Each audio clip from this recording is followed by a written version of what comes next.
Okay, we are officially live.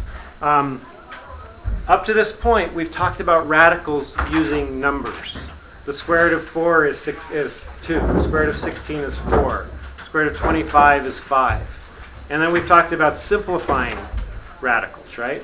The square root of 12 is the square root of 4 times 3, which is the square root of 4 times the square root of 3, which is 2 times the square root of 3, right? So you guys, hopefully by now, are fairly competent at those. I'm planning on, I'm assuming that. So now we're going to look at doing this with radicals. Now I want to just remind you of something. I told you the first time I talked about radicals that the reason I was doing radicals fairly close after exponents was because radicals are exponents, but they're fractional exponents. They have fractions as exponents, right? So the square root of x is the same thing as saying x to the 1/2 power, right? That's the same thing. The 2 here goes here. The 1 here goes here. So I could put the 2 here. That means square root. And I could put a 1 here, which means it's x to the 1 power, right? Now watch this. If I did this, the square root of x squared, that's the same thing as saying this. X, well, I could do this. I could do x squared to the 1/2 power, right? You see how that's the same thing? It's the square root means to the 1/2 power. So if I have x squared to the 1/2 power, what is 2? When I have a parenthesis, a power raised to a power, I have a parenthesis in between. Parentheses means multiply. So what would 2 times 1/2 be? 2 times 1/2 is 2 over 2, which is 1, right? So my answer should equal x to the 1, or just x, right? That makes sense. Remember what a square root is. What number times itself equals that number, x squared? Well, x times x equals x squared. You see that? So immediately, you could just say the answer is x, right? The square root of x squared is x. The square root of y squared is y. The square root of z squared is z, right? Okay? So I just want to show you that because I'm going to use that a lot. So if you, let me think. All right. So now let's try something a little harder. Let's try this. Let's say, what's the square root of x to the 10th? It's the same as this. It's this, x to the 10th times 1/2. What's half of 10? 5. So the answer is x to the 5th. Look at that. So x to the 10th is, when you take the square root of anything, you are just cutting the exponent in half. Does that make sense? That's all it is. You know? So the square root of an exponent just cuts the exponent in half, right? Yes? But what if it's an odd number? Great question. Fabulous question. Bullseye. We're going to go there. Let me just, before I do that, that's the next thing we're going to do. But hang on. Let's just practice a few. What's the square root of x to the 14th? X to the 7th power. Exactly. Because think about it. I could do this. I could say the square root of x to the 14 is the same as saying the square root of x to the 7th times x to the 7th. Don't you agree with me? X to the 7th, same basis, with exponents. You're multiplying them. What do you do to the exponents? You add them, remember? So that would be x to the 7th times x to the 7th would be x to the 14th. Boom. Right? There's the number, x to the 7th, that I have twice, so I can multiply it, so the answer is x to the 7th. You see what I'm saying? Okay. With a number like 15, would it be x to the 7.5? Great question. Yes, technically, it would be. But you don't usually answer it with a decimal So I'm going to show you what you do there. Okay. So now let's deal with Weston's question. So you guys all get this, right? So you guys should know this.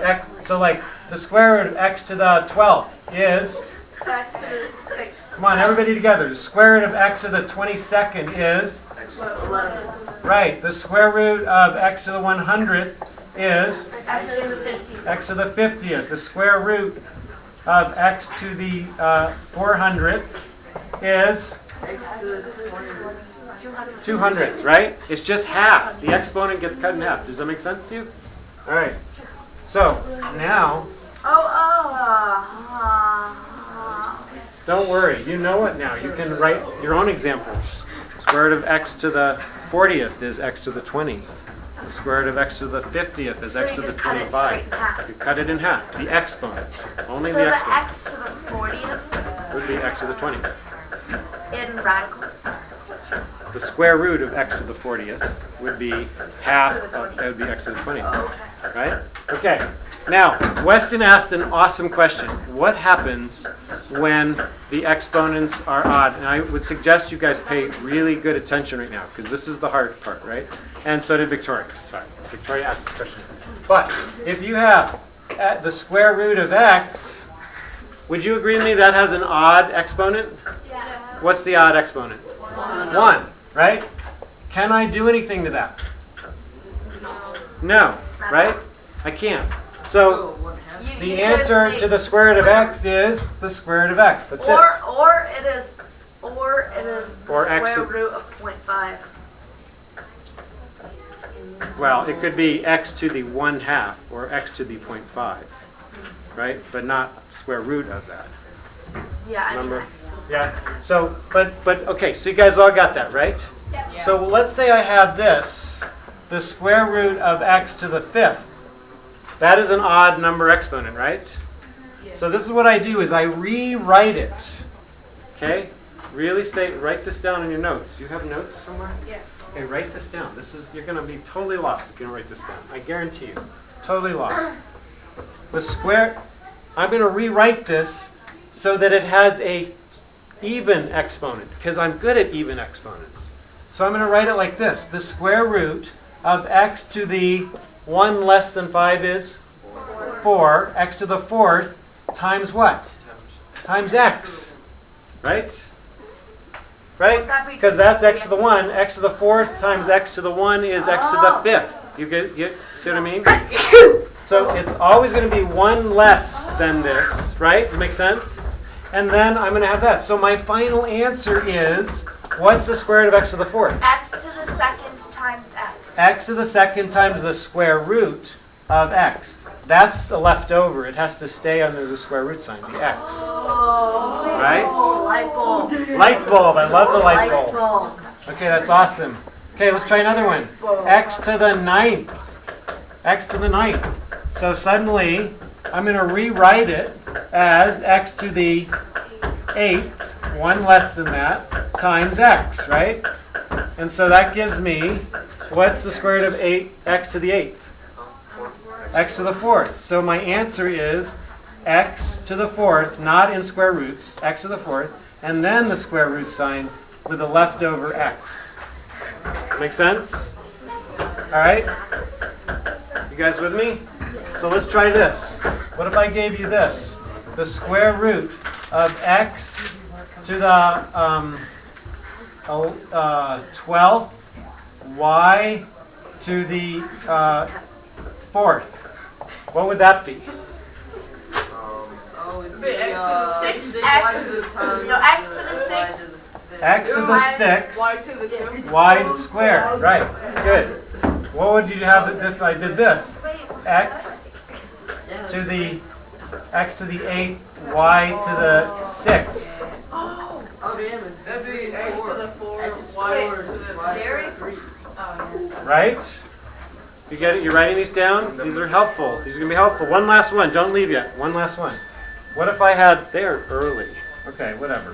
But... All right, what if I had this? X to the 3rd times y to the 5th.